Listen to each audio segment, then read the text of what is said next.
members of faculty and staff, members of the academic community, visiting from the University of the West Indies, Mona, and other educational institutions, including high schools, representatives from the public and private sector, teachers, students, members of the media, sponsors, all good morning and welcome again. Good morning. Good morning. Excellent.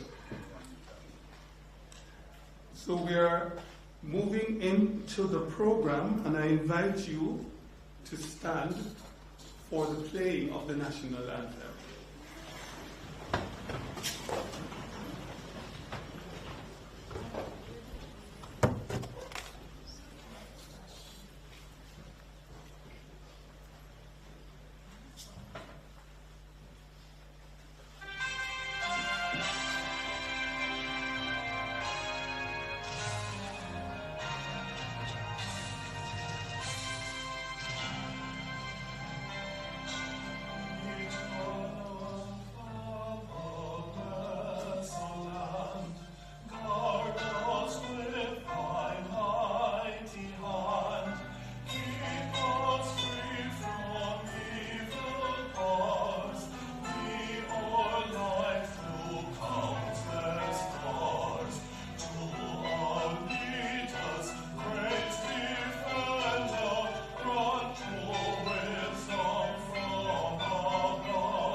Thank you, ladies and gentlemen. You may be seated. That is the UTech version of the national anthem. And you saw all of those major celebrities who passed through this wonderful institution. We are very proud of Dr. Sean Moncrief, a member of our academic staff, who is the soloist on that. Welcome, welcome again. I did a bit of, and I'm delaying because I can't find it. I did a bit of research to find some notable quotes on climate change, and I will not quote anybody who's in here because they'll have opportunity to do it, to tell us from their perspective. But there were some very significant ones, and I will eventually get to it. So, ladies and gentlemen, we at UTech are mindful that we do all things through Christ who strengthens us, and so we would like to reserve a few minutes at the beginning of our program for prayer, and I invite Mrs. Shelley Ann Irons, who is a senior lecturer in the Faculty of the Built Environment, to bring the invocation. Chaplain? Oh.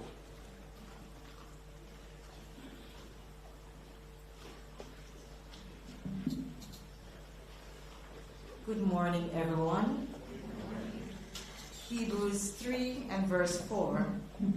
Every house is built by someone, but God is the builder of everything.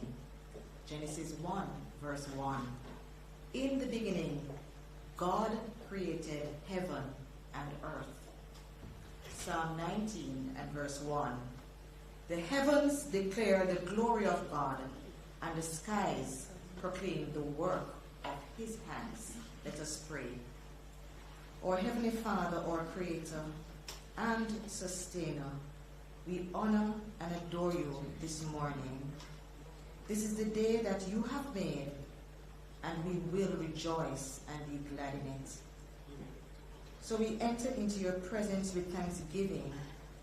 We thank you for the mountains. We thank you for the birds, the bees, the trees, the rivers, the seas. We thank you for the beaches. We thank you for our beautiful country, Jamaica, the land of wood and water.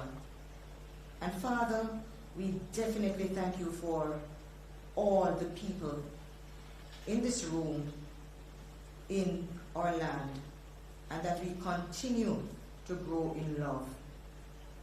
Father, as great scholars, experts, students, and government officials are gathered at this International Climate Change Conference, we pray that you will empower and speak through all presenters, which will convict and convert our hearts and minds of all participants to effect change to climate mitigation and adaptation strategies.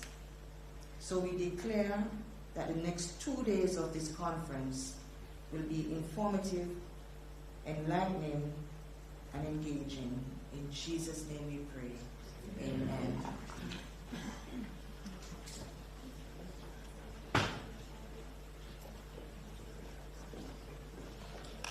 Thank you, Chaplain. My wife who has joined the live stream says the sound is a little low on the live stream, and I'm saying that for the technical team and simultaneously beginning of carrying on. We are the first generation to feel the effect of climate change, and the last generation who can do something about it. That's a quote from Barack Obama. And I particularly, Ambassador, want to quote Emmanuel Macron: by polluting the oceans, not mitigating CO2 emissions, and destroying our biodiversity, we are killing our planet. Let us face it, there is no planet B. And I know people are fixing to go to Mars and wherever else. I don't think it's an option, but there's no planet B. So it's important that we are engaging in this conference. I am pleased to welcome Dr. Kevin Brown, President of the University, to bring the welcome. Welcome him.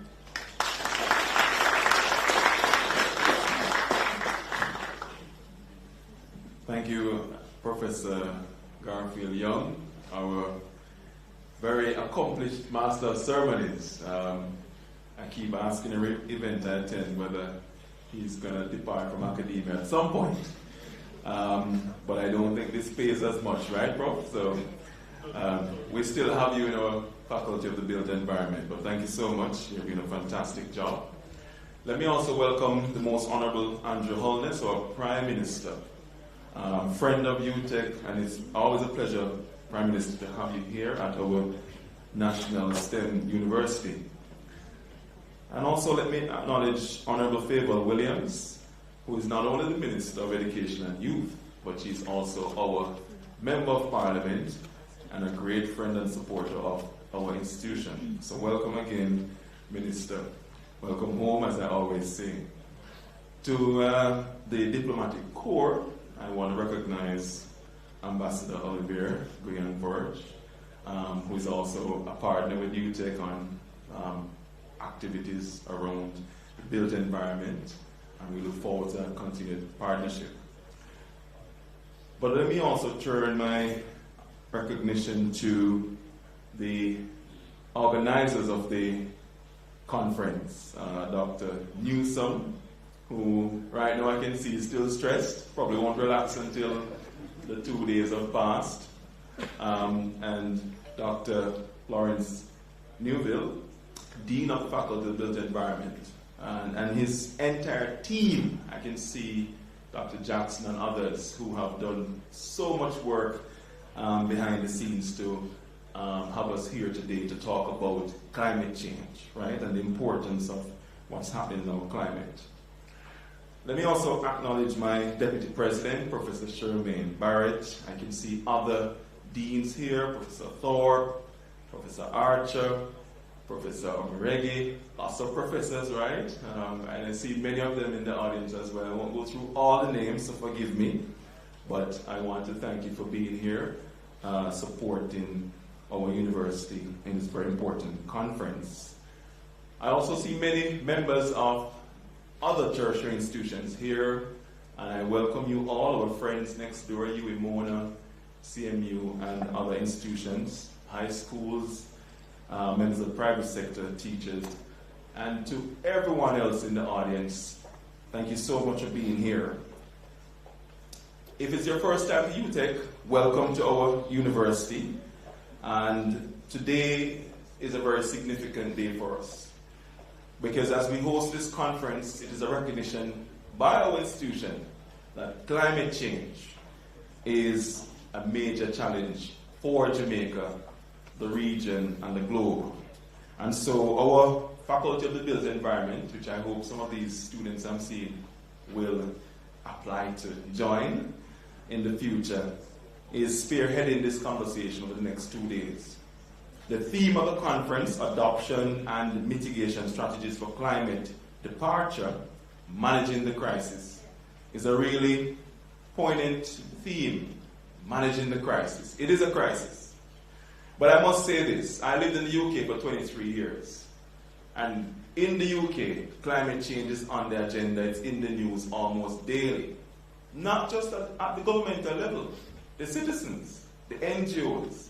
There is one called Extinction Rebellion, for example, who constantly are blocking highways and other examples of civil disobedience, keeping climate change visible. You may not agree with their strategy, but it keeps climate change on the agenda, not just at the government policy level, but ordinary citizens. When they feel the pain of when this group blocks the road, they're reminded that we indeed have a crisis. So of course I came home last year to Jamaica and I found silence. Now, in saying that, I want to quickly say to the Prime Minister, I know that at the governmental level, there's a lot of noise. The government of Jamaica is talking about loss and damage, and there's a lot of intergovernmental exchange. But the ordinary citizen, my opinion, is not pushing the issue hard enough. And I think that is where the sensitization is required. And I'm hoping that this conference will help to deliver and improve on sensitization. But I'm saying to all of you, when you leave this conference, you need to discuss climate change with your friends and family. It's important. You must have realized that Jamaica is hotter. When I left Jamaica, it was not this hot. When I left this institution as a student, we did not have air conditioning, only special people. But the vast majority of the campus was just ventilated through natural air. And the buildings were actually built like that. Professor Young reminds me that in the Faculty of Built Environment, when I said to him, can we modernize the windows? He said, well, you might not want to rush and do that because they ventilate based on how it's designed. The wind should flow through and ventilate. But I'm sure he'll admit that that's not enough today. The campus I've returned to is hot. And Prime Minister, I have close to 1,000 AC units on this campus. Currently, my electric bill is around $16 million per month. So when my staff come and they turn on the AC, which they must have, the electric bill is quite significant. So when we talk about climate change, the impact is also financial. For a university like us, a public institution, that's a lot of money. So we are going to move quickly, Prime Minister, to solarization, and we want to install solar as quickly as we can. We need around 2 megawatts of it, and we're going to pursue that with vigor and energy. But I just want to highlight the challenge. 200 of those AC units are down at the moment. And when those AC units go down, unfortunately, I have to give staff the option to work from home.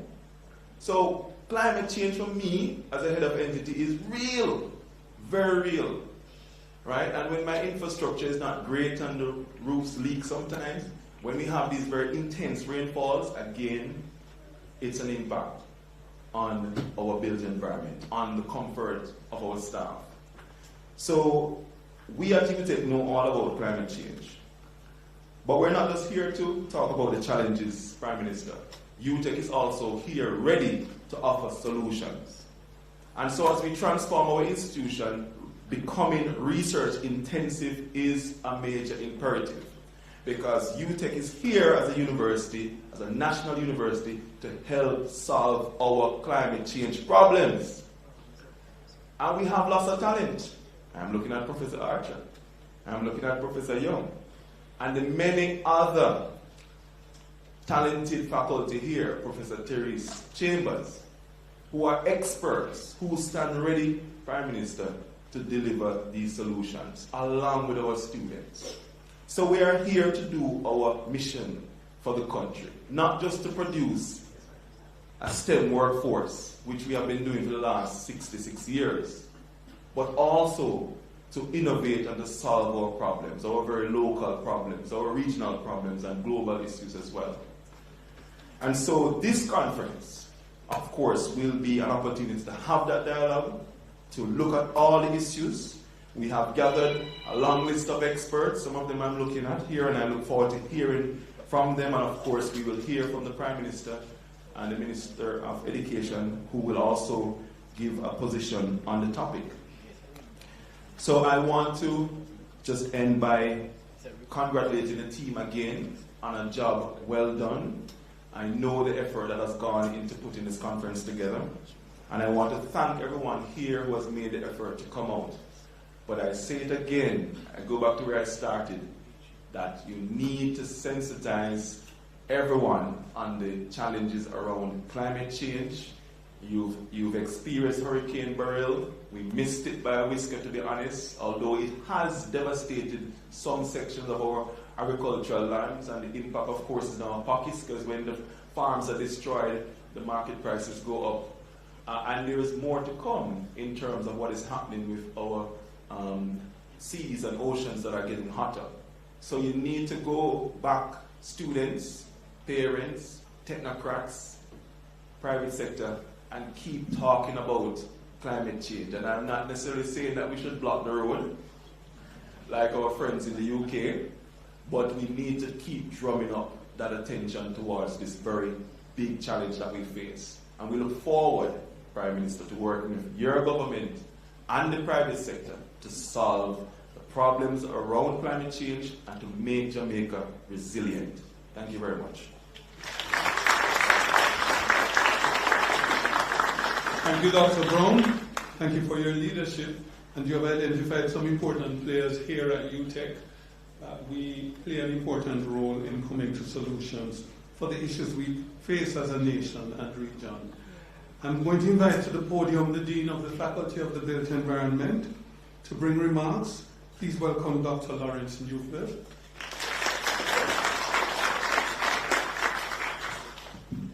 Thank you very much, Professor Young.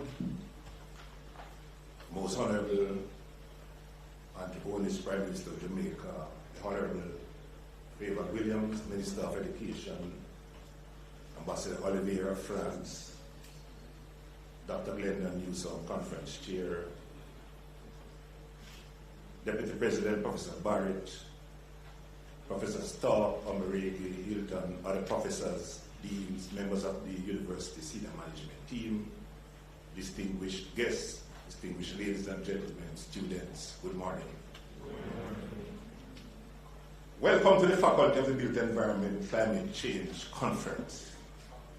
As the Dean of the Faculty of the Built Environment, allow me to express my thanks to you for choosing to participate in our efforts to contribute to the ongoing climate change discussion toward a sustainable solution. This is an important event for our university, University of Technology, Jamaica, for our country, Jamaica, for the region, and for the world. The Faculty of the Built Environment has, for decades, responded to the changes happening on our planet by preparing buildings that are smart, professionals that are equipped, organizations that are responsive, and research that examines best practices and promotes climate action. In other words, climate adaptation has been incorporated in our curriculum as our part of our response strategy. It is, therefore, my pleasure to welcome everyone to this conference as we continue to examine some solutions. I am convinced that this conference will provide some solutions to the challenges and threats of climate change. Please note that the conference will not just be about talk. It is to be considered a serious effort towards achieving solutions in support of major challenges that occur because of climate change.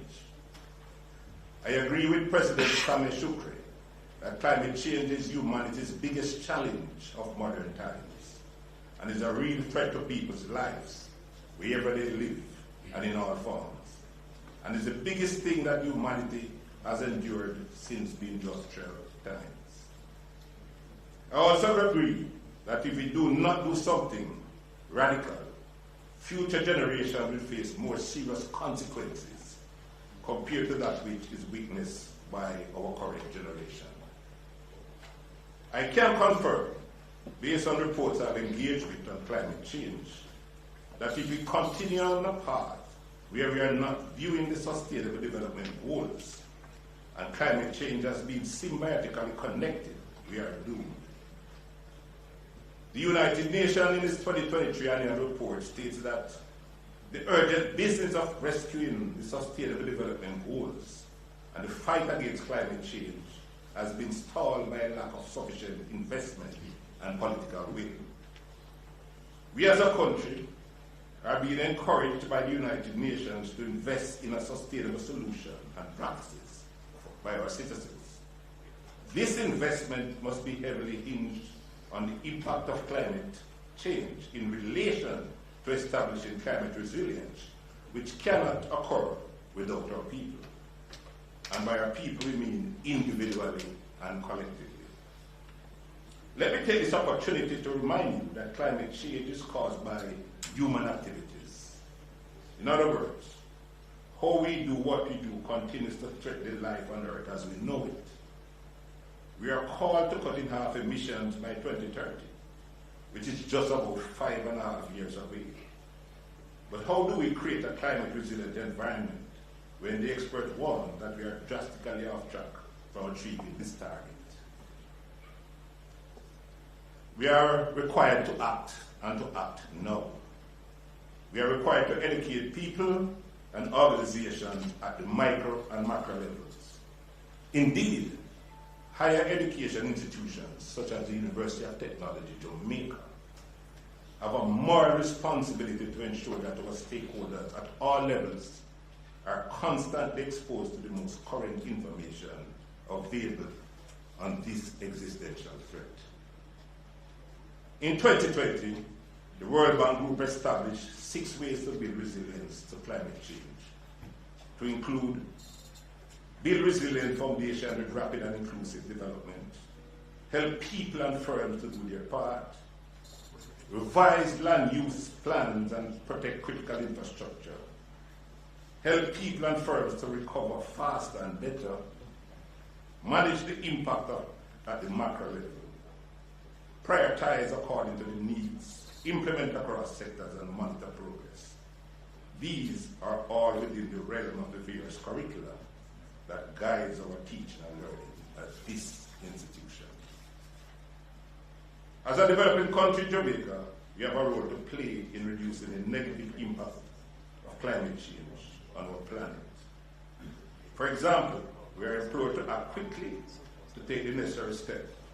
In this regard, the Faculty of the Built Environment and the University of Technology, Jamaica, in general, are aptly positioned to collaborate with experts, locally, regionally, and internationally, to establish and implement that which climate change solutions necessitate.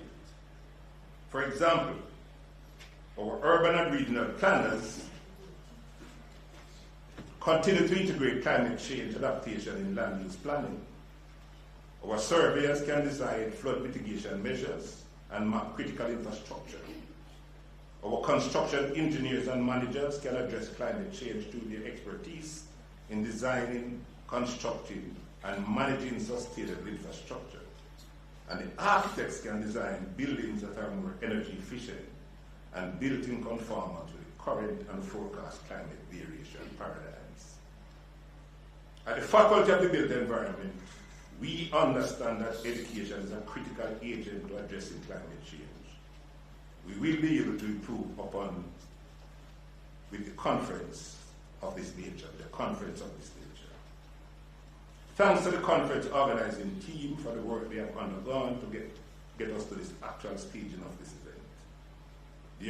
Their collective action is an indicator of the type of collaborative effort it will take to establish solutions towards climate adaptation, especially since 2023 was considered a climate emergency, with the year being the hottest year to date on record.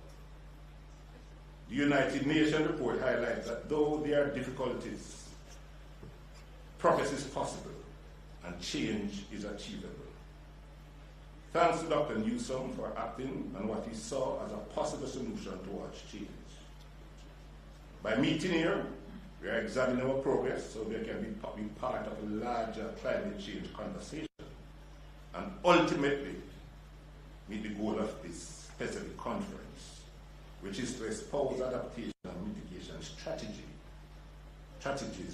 for managing the crisis of climate change. Again, ladies and gentlemen, welcome. Let us make use of the space so that we can create solutions toward the change that we want. Thank you very much.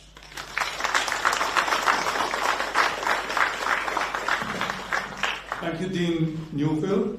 We're going to go quickly through the program, and I'm going to invite the chairman of the conference organizing committee, Dr. Glendon Newsom, to do the conference overview. Dr. Newsom, welcome him.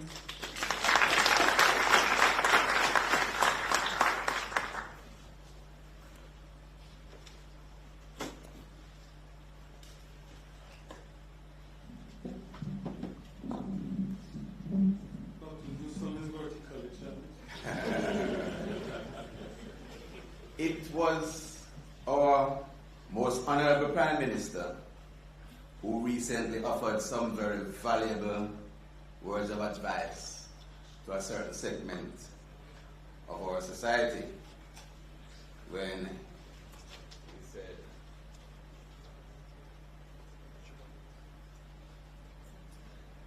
"Those who decide to opt for a life of crime will either face a judge or meet their maker."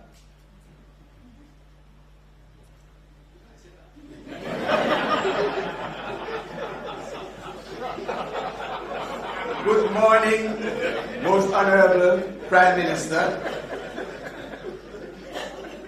Minister of Education,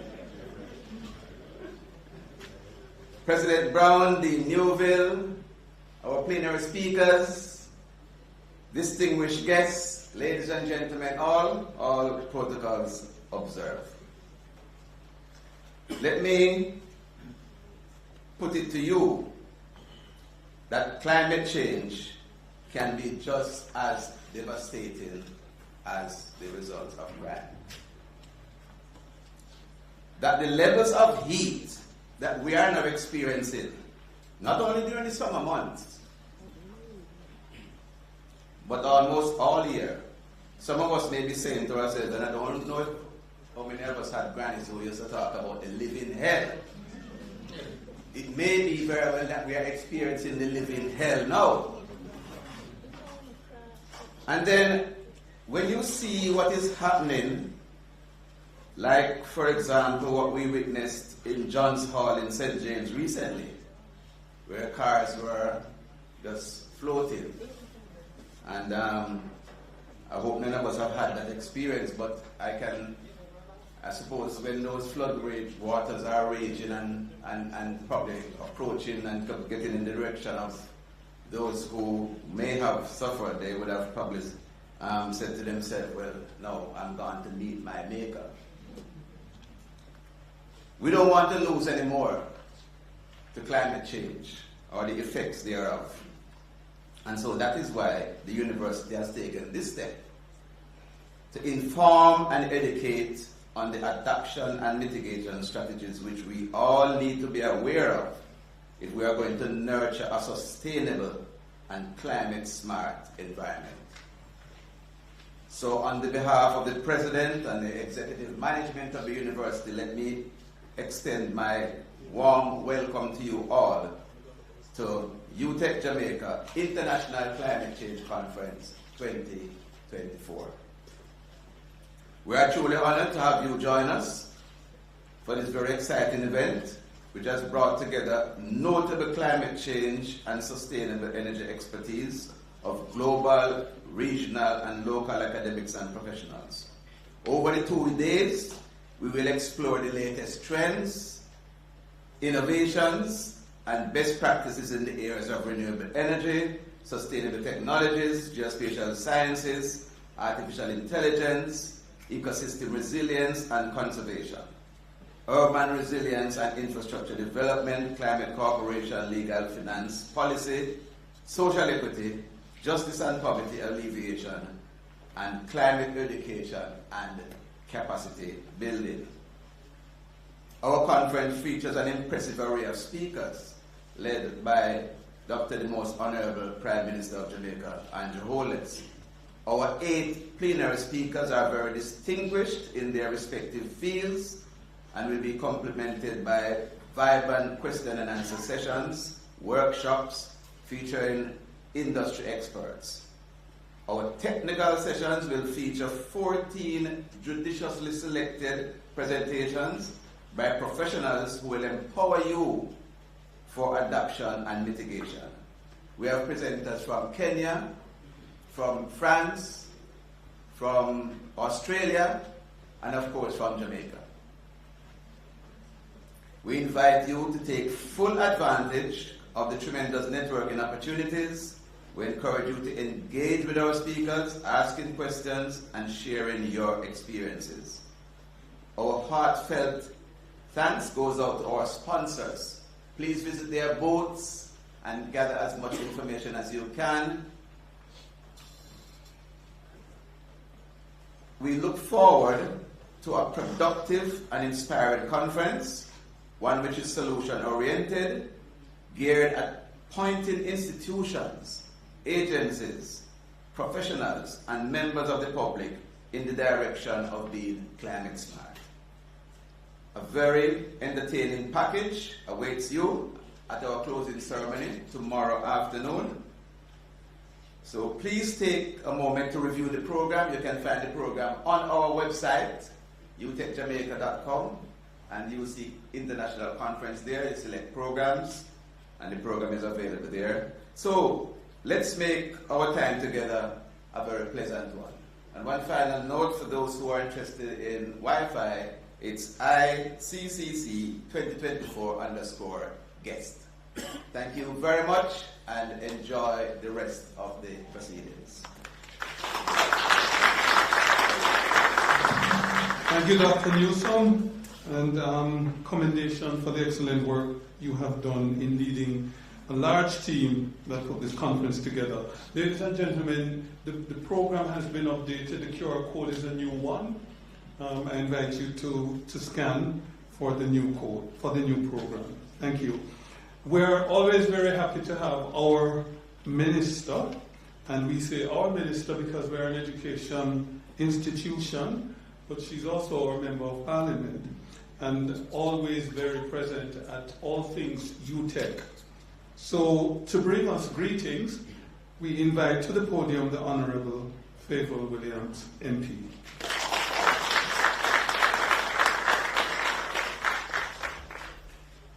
Thank you so much. Good morning, everyone. Good morning. Let me acknowledge our Master of Ceremonies, Professor Garfield Young, the most honorable Dr. Andrew Holness, Prime Minister of Jamaica, President Brown, faculty and staff of UTech, members of the Diplomatic Corps, distinguished ladies and gentlemen, students of Calabar, good morning, yes, teachers, members of the media. I am grateful to be here today as we gather for the University of Technology's International Climate Change Conference 2024. Let me pause to commend the leadership of UTech for organizing this timely and critical event. The theme, Adaptation and Mitigation Strategies for Climate Departure, Managing the Crisis, speaks directly to the challenges we face globally and, of course, here in Jamaica. And so this conference not only brings together leaders, researchers, and innovators, but it also opens the door to an intergenerational dialogue, one that includes the bright minds of our secondary school students who are studying subjects and will continue to study subjects such as green engineering, along with their teachers. Our Prime Minister was recently at the Summit of the Future at the United Nations in New York, where the conversations were centered on our respective collective and individual roles in making the world a better place for generations to come.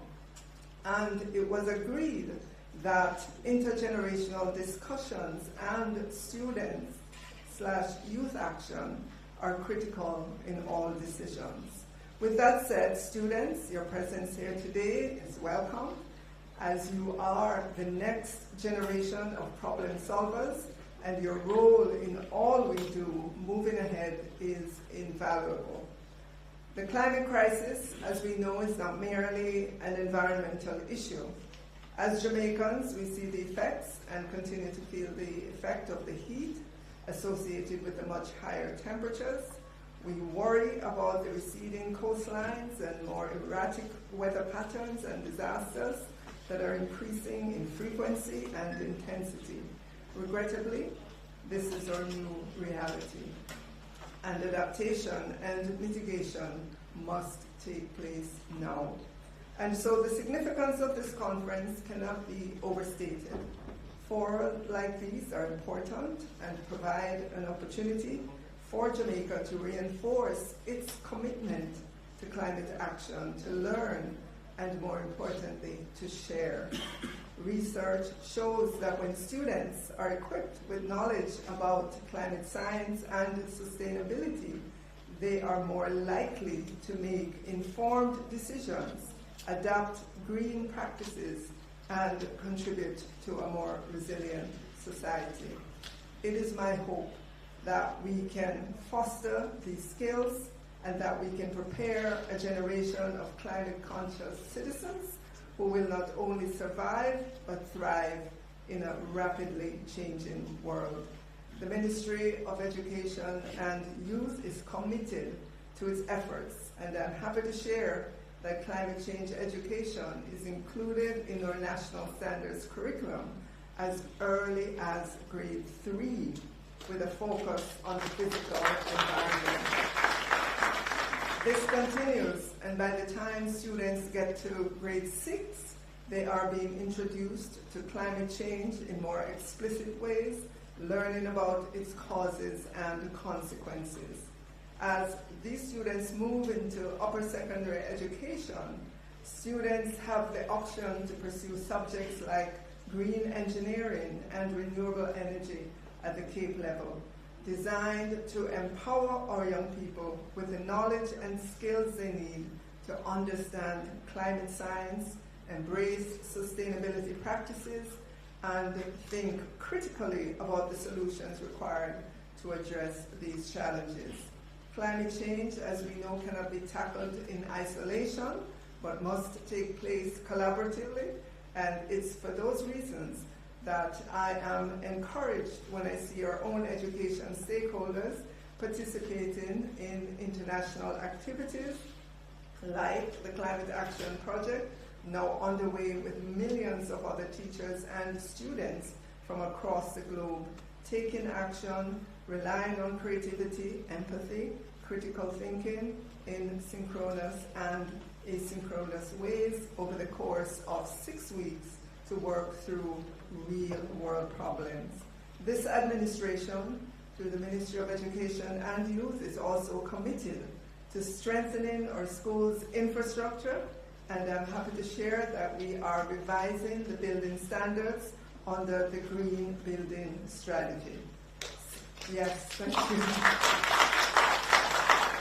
So far, stakeholders' consultations have taken place, and we're in the process of implementing rainwater harvesting, exploring renewable energy sources, such as the use of solar power, and examining ways to enhance energy efficiency. In closing, I must share that addressing climate change is not an overnight solution. It requires sustained time and effort. The fight against climate change is akin to a marathon, not a sprint. And while it may take time, every action counts and every effort matters. I would like to once again commend UTech for hosting this important conference and for creating a space where leaders, students, and educators can come together to share ideas, strategies, and solutions. Thank you all for your participation and subsequent engagement, which we expect to follow from this. Thank you so much. Thank you, Minister. You did mention revision of the building code, and perhaps you know, Minister, that this university was involved in the Jamaica Safe School project. So we have a database with all the infrastructure in all our public schools, highlighting vulnerability to any kind of disaster events. Really very important. And we also provided training to members of the ministry who will use the database in their decision making. Professor Archer is here. She led the project regarding the building code, training for persons who work in local government and in other sectors. Really very important work is being done in this university. Thank you very much, Minister, for your support. Ladies and gentlemen, thank you for waiting. The highlight of our opening ceremony is next. It is a big statement when you invite the holder of the highest office in Jamaica to be the keynote, and there was no hesitation at all. Our Prime Minister has made a significant statement in accepting, without hesitation, the invitation to be our keynote speaker. Thank you, sir, for accepting that invitation. And so, ladies and gentlemen, without further ado, I invite you to stand with me as I welcome to the podium with the keynote address, Dr. the Most Honorable Andrew Holness, Prime Minister. Welcome.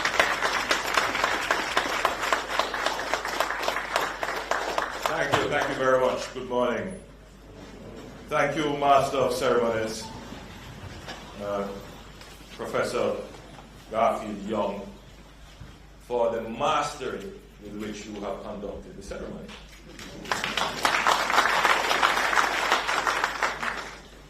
I'm not sure if there is a professorship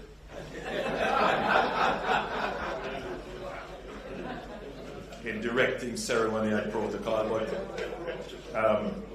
Mr. President, if there is, I know who is the candidate to hold that first seat. The Honorable Favor Williams, or Minister of Education, His Excellency Olivier Guyenvache. Did I get the French correct? Our ambassador to Jamaica from France, Kevin Brown, our president of the University of Technology. I noted very carefully what the president said, that he doesn't hear a lot of noise about climate change in the society. but he hears a lot of noise about it at the government level. I reflected on it and wanted to point out to him that the government doesn't make noise.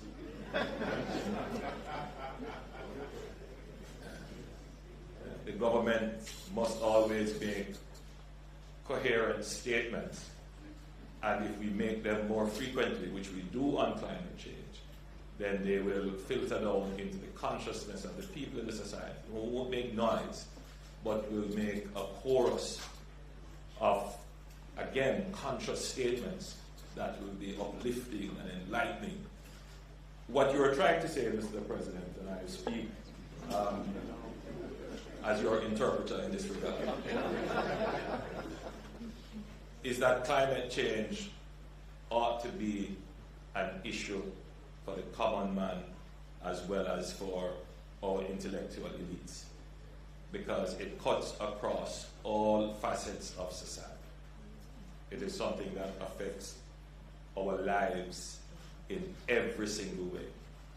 And I accepted the invitation for precisely that reason, because I need to be not only speaking more on the issue, but I need to be speaking to specific audiences on the issue. And so I'm happy to see that we have representation from our high schools. I believe Calabar High School is here. I'm not certain that I'm seeing other schools, but if you are here, I'm recognizing you as well. And you did claim to have an international audience and a global audience as well. So that's always a very good incentive.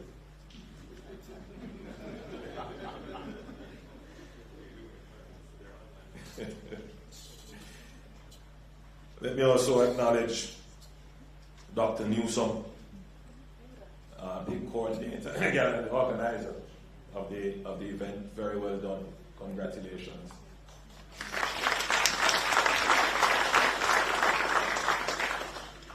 Stakeholders, distinguished ladies and gentlemen, good morning again. It is a great pleasure to address this esteemed gathering at this inaugural International Climate Change Conference. Climate change is one of the most pressing global challenges of our time and represents an existential threat to small island developing states like Jamaica. I therefore want to commend the University of Technology and all the organizers for launching this important event to discuss adaptation and mitigation strategies for Jamaica and the region. Let me say that climate change is not a distant threat. It is here now. Climate change is not something that is happening to us.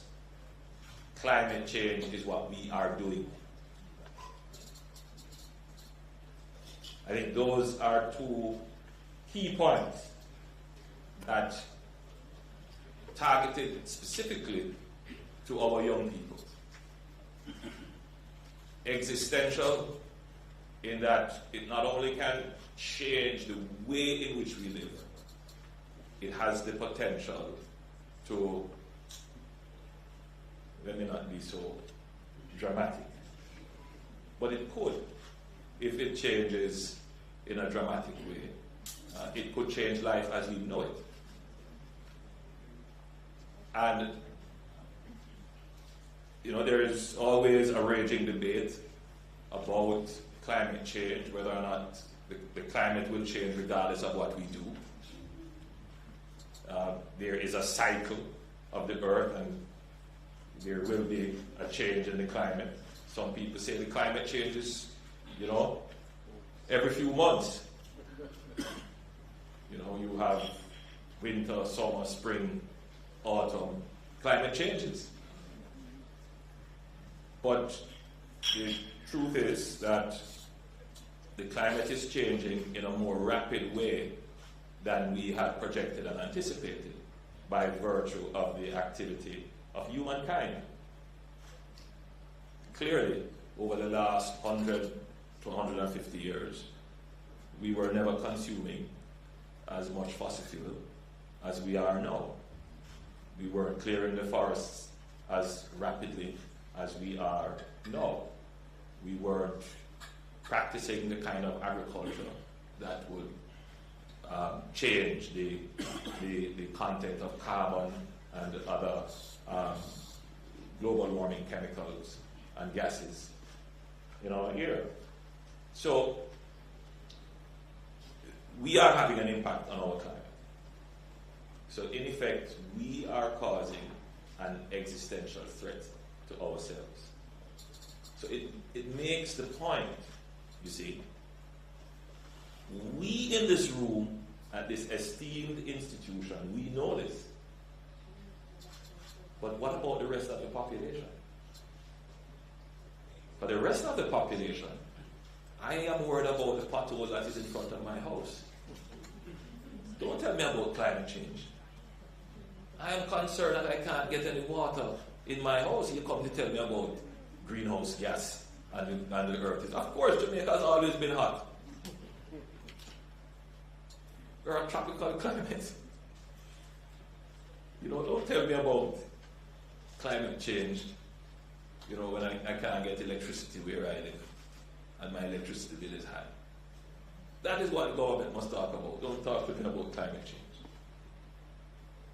And of course, it becomes even more complex because, and this is very much, again, speaking to the students here from high school, it's a very complex issue because it is not only a consumer behavior issue, meaning how we consume and how we treat our environment, but it is also a serious political issue because the level of greenhouse gases in our atmosphere didn't just get there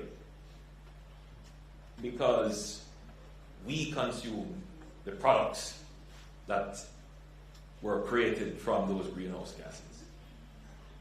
There is a case that is strongly being made that these gases that are there now, which pose the threat to us, the existential threat to us now, occurred as a result of the industrial revolutions that have taken place on the back of, at that time, an unconscious but rabid use of natural resources, particularly fossil-based resources. And that created wealth for some people in the world, which is now creating an existential threat for others who occupy the space now. So in other words, there's this issue of climate justice. That the centuries of industrialization has created this problem that small island states, we didn't create it, but we're losing our shorelines, we are prone to more devastating hurricanes,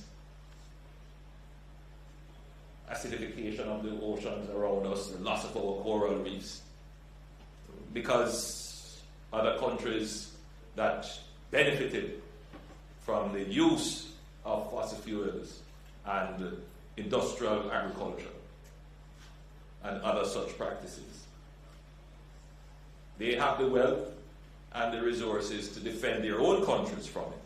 But we didn't benefit from that, and so we can't defend, adapt and mitigate the climate change.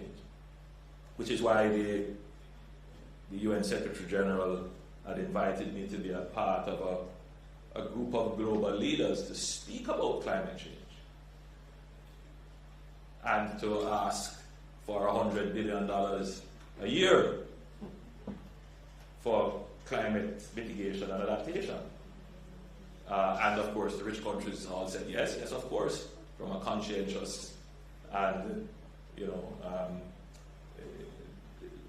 again, climate justice point of view. But we haven't seen it really in any significant way. Because there's also another issue. How do you tell the taxpayers in the developed world that benefited from, these hundreds of years of industrialization to take up their tax dollars to fix a beach in Jamaica or build a revetment or help with water or so forth. I mean, you know, especially in democracies. These are realities. When we talk about climate change, these are some of the intricate issues that we have to understand. So, yes, I'm speaking now climate change from the scientific level of this greenhouse gas effect and the warming of the oceans and all of those things, which the average person might say, this is not going to affect me in my lifetime, so don't tell me about that. And then there is the social justice political issue, that there are those of us who recognize, as was quoted from President Macron, there's no planet B. Elon Musk doesn't think so.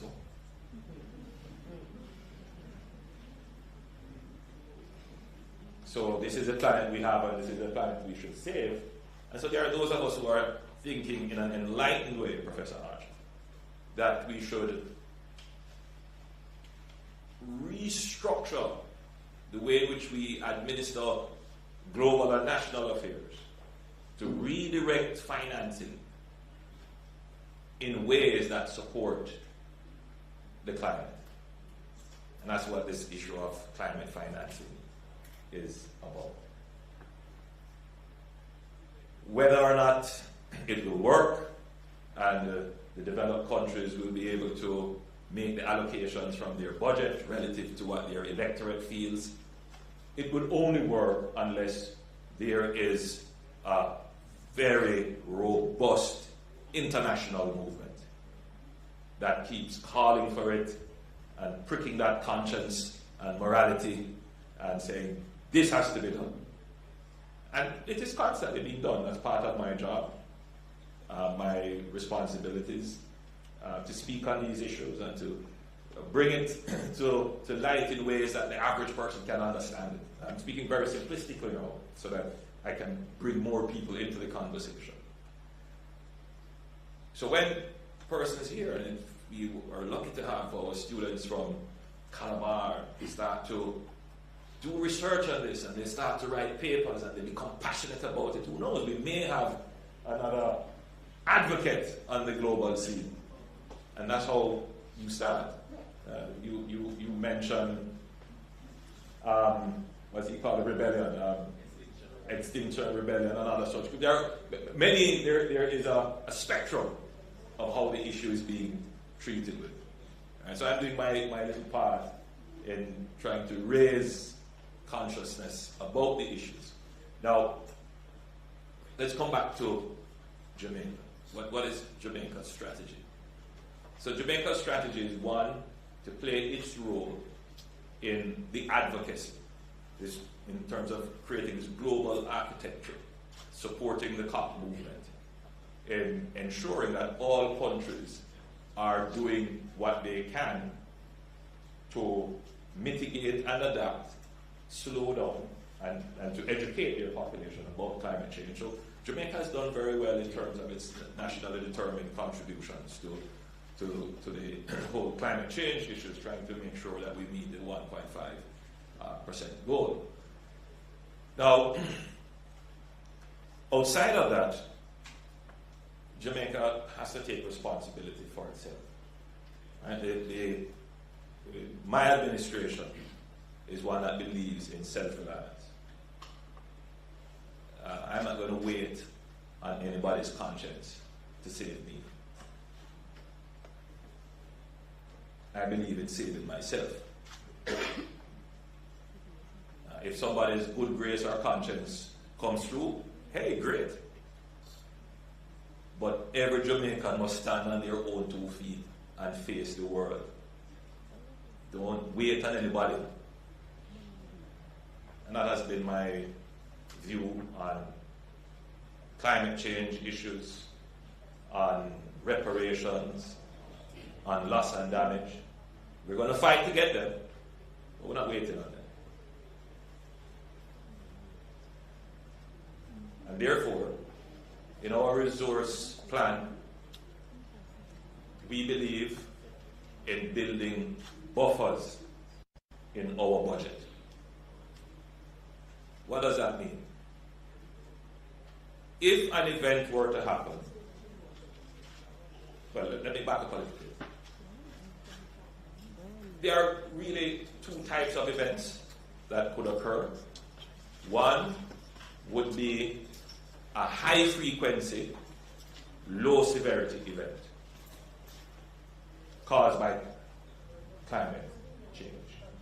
So you could have a consistent period of heavy rains. It will cause some localized damage, floods, crop loss, some housing damage, roads damage. So that's high frequency, low impact, low severity. And then you have some events caused by climate change that are low frequency. They may happen, probability of them happening is low, and it may happen once every 100 years. But the impact of it is so great that it could wipe out your entire GDP. The problem with climate change, however, is that the 100-year event is now happening every 10 or 20 years. You see? And the problem with climate change is that the 100-year event that is now happening every 10 or 20 years, it is overlapping. So you have high frequency, low severity events overlapping with low frequency but high severity events. So in other words, you could have heavy rains, little flood, road breakaway, and then you have a big hurricane. It's the complexity of why the common man mustn't just say, climate change don't affect me. It affects you every single day. So governments have to think about this and plan for it. The average person doesn't realize the asset you have in this government, because we have taken an entirely different approach to the management of your affairs. So what we have done is to create buffers in our budget to be able to address the high frequency but low severity events. Previously, what used to happen when we were affected by low severity, high frequency events, or any event at all? Can anybody tell me? Okay, somebody knows. Yes, of course. That's what we used to do. We used to borrow. And then you wonder, why is the debt so high? Clearly there are other reasons, why the debt became high. But a large part of why the debt became high was because we were always being hit by these weather events. And we can't budget for it because we don't have the economic growth to do it. So we have to go and borrow. And every storm, every rain, every flood, every road that got washed away, there is some borrowing that takes place.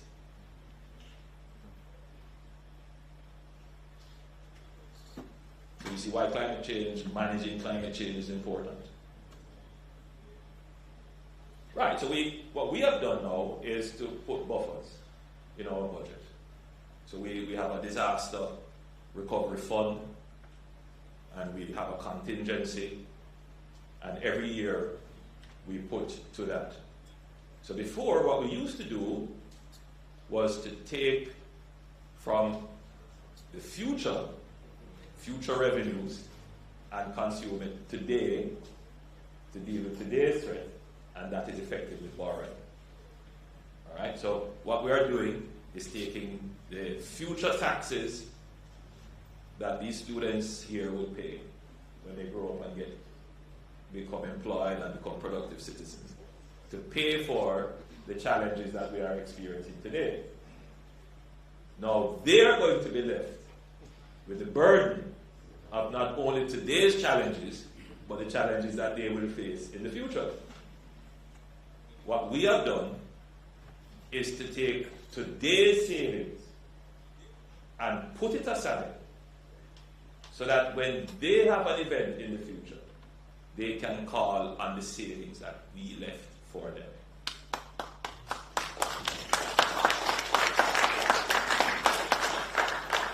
That is what we mean by putting a buffer. It's biblical. It's putting aside the corn for 7 years. Yes. We have never been in a position to do that before. Does the common man appreciate that? Is that something that he will vote for? That's what we face, right? Because as far as he's concerned, I can only worry about my road and know how my road fixed now. But not seeing the complexities that go into ensuring that his road can be fixed. And that's why we have universities. And that's why I'm here today. Because it's the universities that need to get these complex issues to the common man. The role of the university is not to keep knowledge circulating in its halls. It's to circulate the knowledge outside the society to combat the high level of misinformation and ignorance that exists. We spend billions of dollars every year on our universities.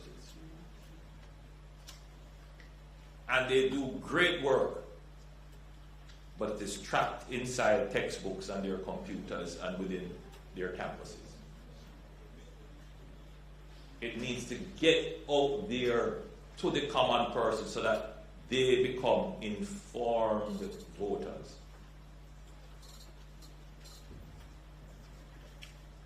We've also developed risk transfer mechanisms to deal with the low severity, the low frequency, high severity events. And that would be participating in the insurance schemes like the CRIF. But we did an innovative one. We had a catastrophe bond. We're the first Caribbean country to issue one, and it has been very successful. So if a major event were to occur, we would have access immediately to a high level of financing to be able to address it.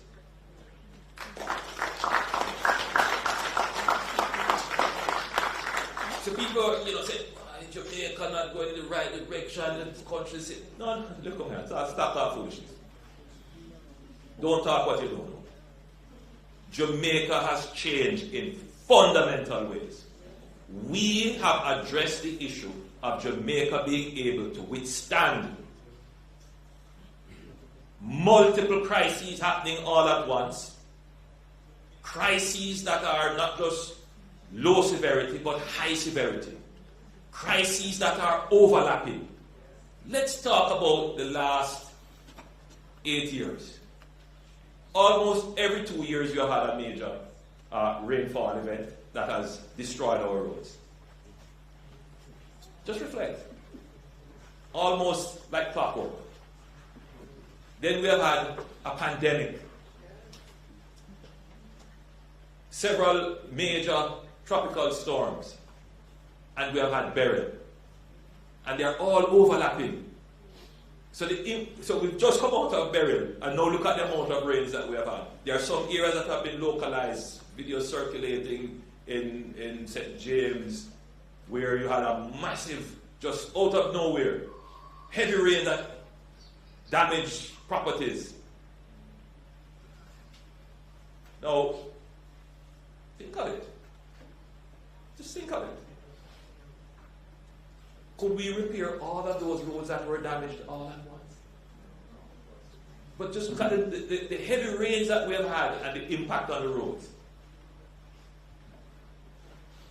You begin then to understand how climate change impacts your lives. But let's look at another impact of climate change.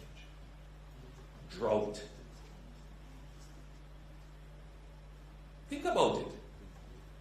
When you look at the rainfall patterns, the northeastern end of the island would get the highest level of rainfall. I've seen data which is suggesting that that has shifted, that the northeastern end is not getting as much rainfall as it used to get. The droughts are longer and more intense. So when you're quarreling about your water, it's not a government that doesn't care to give you water. That's not the issue. Sometimes the question is, where is the water source? And how do we get the water from where it is to where you choose to live? These are planning issues that UTech needs to be speaking on to explain to people that if you choose to go live on the way up in some top of the where there is no water, the cost is going to take for us to move water from where it is to you is uneconomical. And therefore, the issue in dealing with climate change is also a settlement issue, where you choose to live.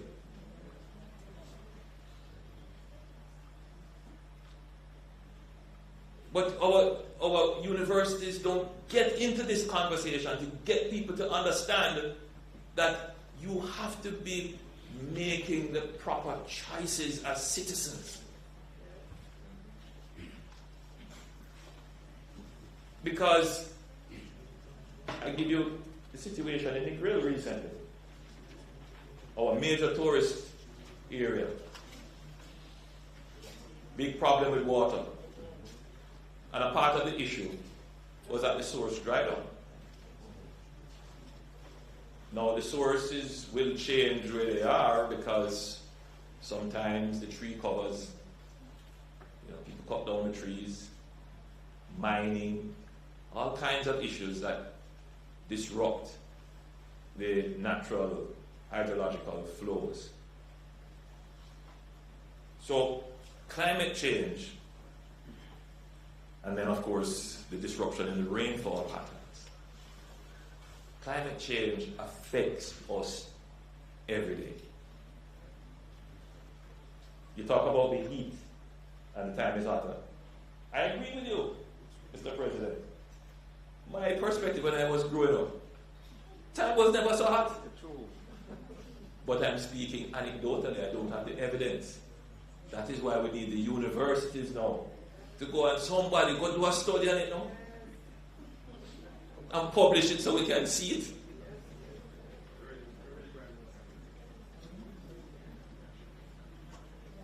You have.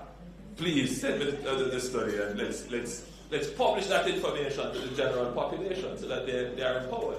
But let's take a look at this. Yesterday, I toured the Montego Bay bypass, the Perimeter Road project. Massive project. And that project, we ensured that it was built to resilient. It was built to withstand, a 100-year event. Reinforcements, culverts, the path that we chose, the corridor, all of that we did just to ensure that it can withstand. So if anything were to happen to our roads on the shoreline, which these are decisions taken centuries ago, we will have roads on the interior at higher ground where we can continue to navigate and travel. So if you notice, we are building our roads, we are carrying them in as much as we can. The North-South Road, the South Coast Road Improvement Project, which still skirts the coast of St. Thomas, as much as possible we have tried to realign. And we're going to realign even further when we do the bypass for Portland. All right? Because from a development and spatial management strategy, Jamaica must move its roads to higher ground and inland. And we're doing that right now. So if there were to be a catastrophic event where our shoreline roads are affected, we would still be able to move. Don't for the common man, he doesn't care about that. He's quarreling about his road not fixed. But not seeing that there are existential threats that we have to address now. And as we address those existential threats, in building these highways, it is to ensure that Jamaica can continue if an existential threat were to materialize. So yes, we announced a SPARK program to fix your local roads, but we have to continue building these highways because there are risks involved. And you just need to look at what has happened in Miami recently, where a storm just formed out of nowhere in the Yucatan Peninsula there. And how it just flooded out. It's what happened here is just crazy. And by the way, one right after the other. But consider the impact on the United States. Very lovely. But consider if that were to happen to Jamaica. It would have wiped out our GDP. So don't believe that these existential threats can't materialize. As far as I'm concerned, is God save us.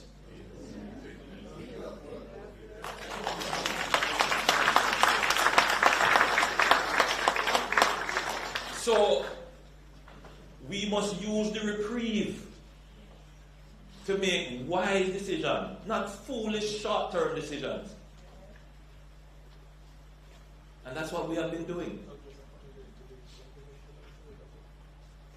Look at all our infrastructure projects. Just look at every one of them.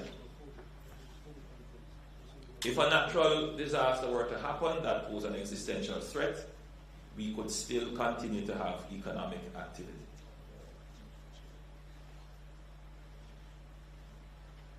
We don't get credit for that. Nobody sees it in that way. But that is what we're doing. And that's the right thing for Jamaica, given this context of the threat of climate change. But the last point I wanted to make on this matter, just to make the connections with why climate change is so important.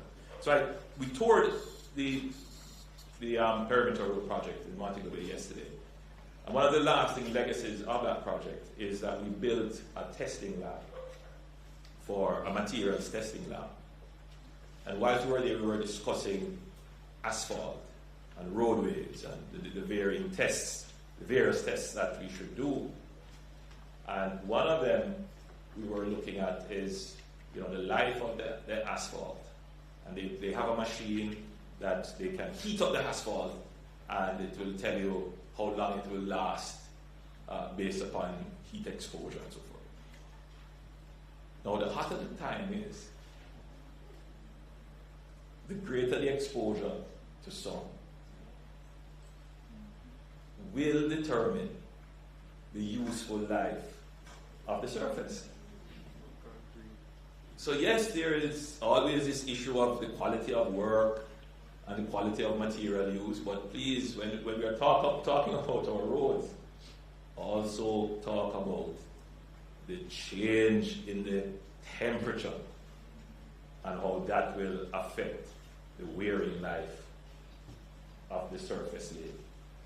And that is something that we now need to internalize to figure out what standard we need to use.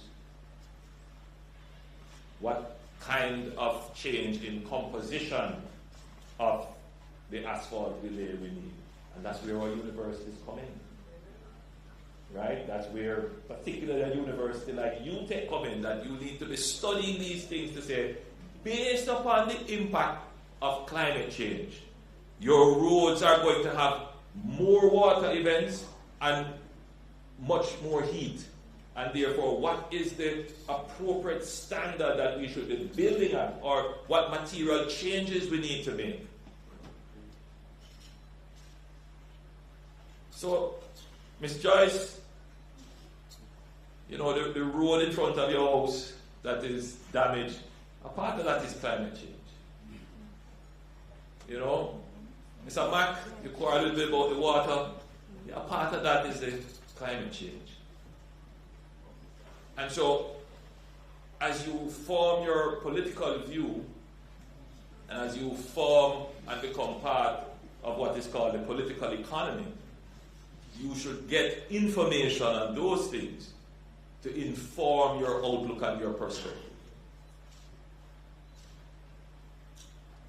Very important. So, I don't know if you're still happy that you invited me to this panel. But I took it because I wanted to have this conversation. And I'm happy that I did. And you have been a lovely audience, and I hope that you have been enlightened in even the smallest way about the impact of climate change. God bless you, and thank you.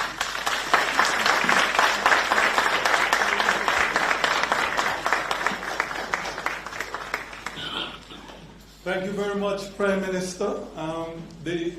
All my colleagues from the Faculty of the Built Environment were itching to respond to some of your wonderful ideas and nudging towards action.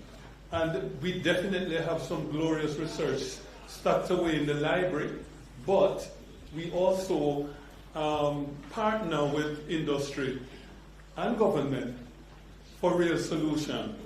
I'm going to ask you, Prime Minister, to stand again, please. The head of School of Building and Land Management, Dr. Anithia Jackson. I think she may want to tell you about the H&L project, just briefly. She may want to tell you about our Soils and Materials Lab. And I did mention the Jamaica Safe School project, but she may also want to tell you about the work we have done in the region in climate mitigation. So it's not all tucked away in the library. We have our tentacles in industry and in governments across the region. So a token to you from Dr. Jackson. Please go.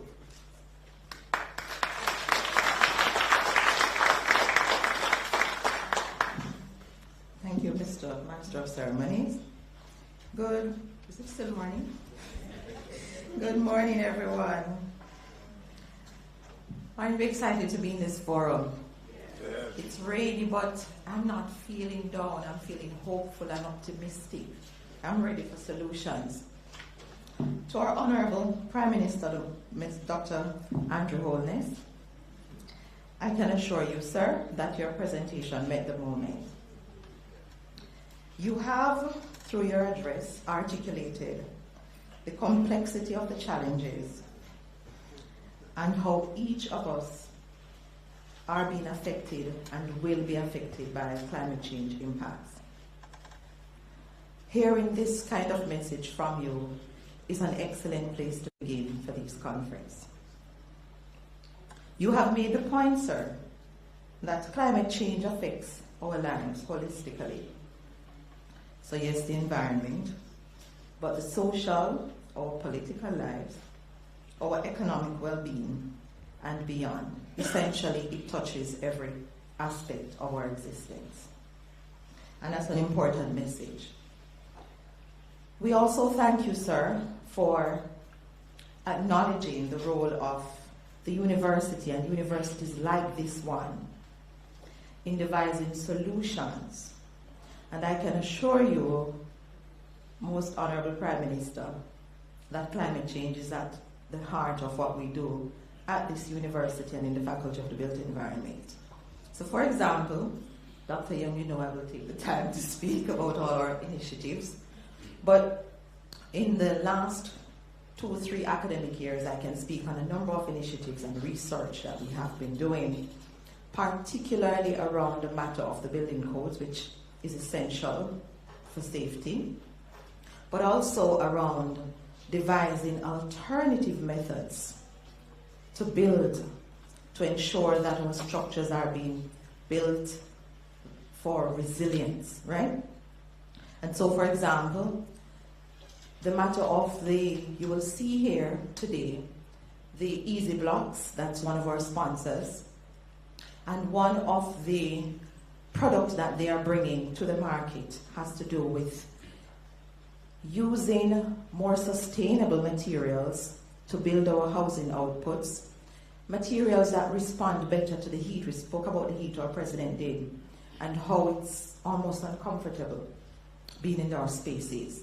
So we have been involved in research to support the development and implementation of new solutions And we are eager to continue the partnership with private sector and of course with government, because we see our role as being very, very important in addressing the matters of climate change. So we thank you, sir, for accepting the call. We thank you for giving this address. In fact, your very presence in this conference demonstrates that as a nation, we are heeding the call and that you are prepared to lead us as we heed that call. Something you said, I hope, will resonate with all of us. Climate change is not happening to us, and let's let that soak in. It is not happening to us. We are not victims. It is what we are doing, right? And when you are doing something, you take responsibility to address it.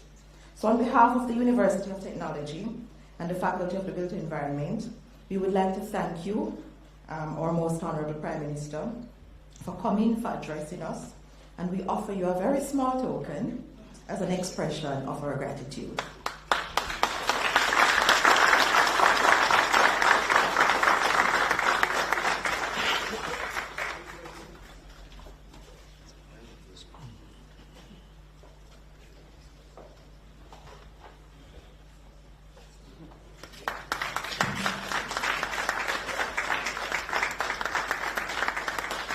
Please note the recycled material the bag is made from.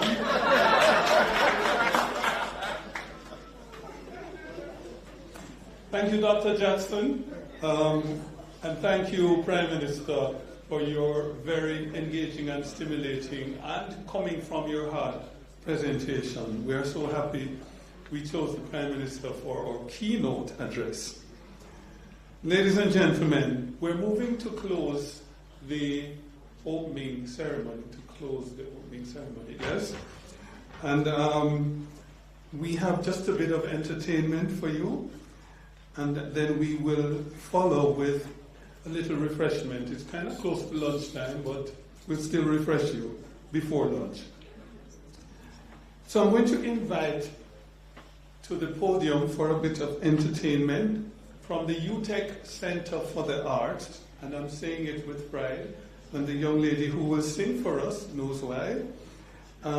She is a member of the choir.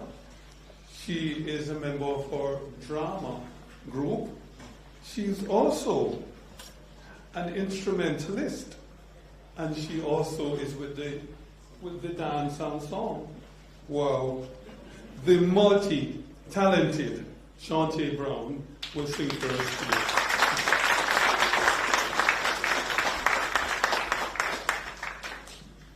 Good morning. Good morning, everybody.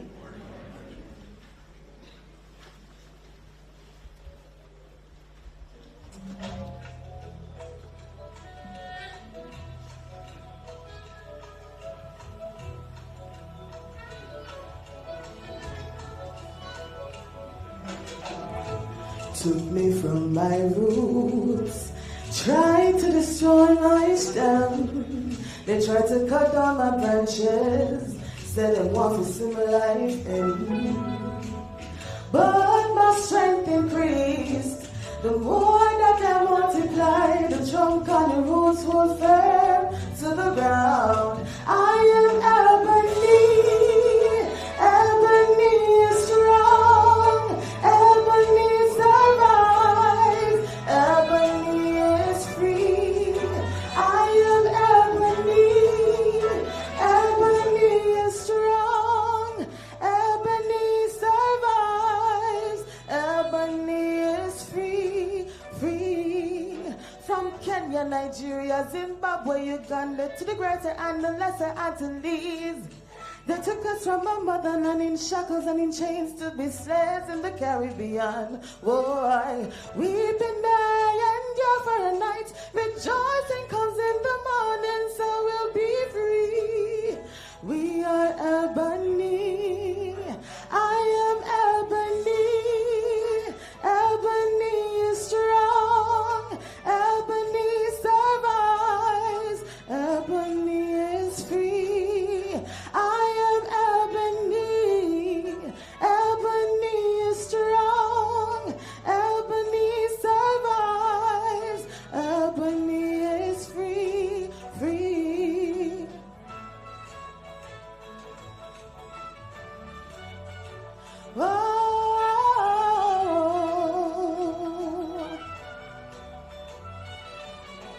Dum dum dum dum dum dum dum. Yeah, I am ebony. Ebony is strong.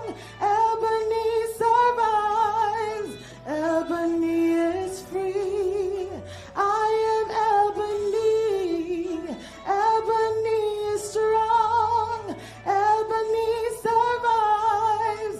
Ebony is free. Free. Took me from my roots. Tried to destroy my stem. They tried to cut down my branches. Said they want to see my life end. But my strength increased. The more that I multiply, the trunk and the roots hold firm to the ground. I am ebony. Ebony is strong. Ebony survives. Ebony is free. I am ebony. Ebony is strong. Ebony survives. Ebony is free. I am ebony. Ebony is strong. Ebony survives. Ebony is free. I am ebony. Ebony is strong. Ebony survives. I am ebony. Thank you.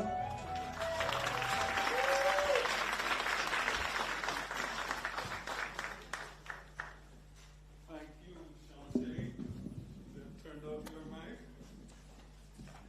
Thank you very much, the talented Shantae representing UTech Center for the Arts. And as a STEM institution, we still have a lot of vibe and arts in us, President. And so if you want to hear more, come and listen to the steel pan and other things. All right, so ladies and gentlemen, I'd like to just quickly recognize our sponsors, our gold sponsor among us, and you will hear from them in our subsequent session. HLCM Group, thank you very much for your gold sponsorship. And the silver sponsors are the Ministry of Economic Growth and Job Creation, the Jamaica Social Investment Fund, the Planning Institute of Jamaica, the Urban Development Corporation, Spatial Innovation, and the Jamaica Intellectual Property Office, JIPO. Let's hear it for them.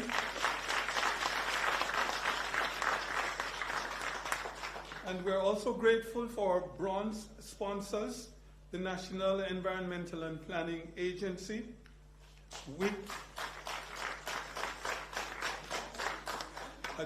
that's the NEPA's CEO is doing that before I was finished. Wigton Farm, the Land Surveyors Association of Jamaica, High Seas Alliance, Easy Block, that was mentioned earlier, and the Meteorological Service of Jamaica, really very important. Thank you very much. So ladies and gentlemen, this has been quite engaging. We did start a little late, and so we will get into our break a little late. So we have 15 minutes.